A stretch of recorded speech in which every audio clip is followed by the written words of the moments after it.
ప్రభువు మీతో ఉండునుగాక. మీ ఆత్మతోను ఉండునుగాక. పునీత మత్తయి గారు రాసిన పవిత్ర సువిశేషములోని భాగము.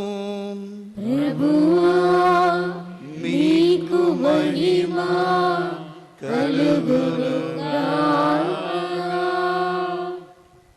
మత్తయి శుభవార్త 8వ అధ్యాయము 18వ వచనం నుండి 22వ వచనం వరకు.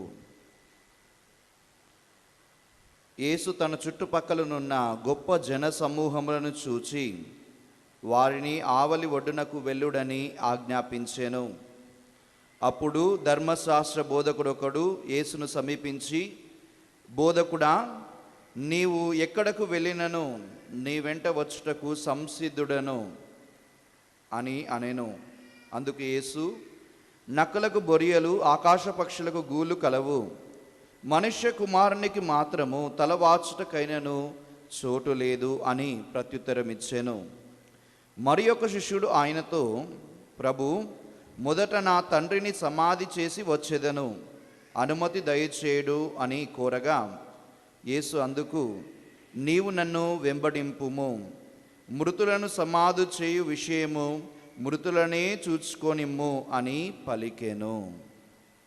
క్రీస్తు సువిశేషము. క్రీస్తువా మీ స్తుతి కలుగునుగాక.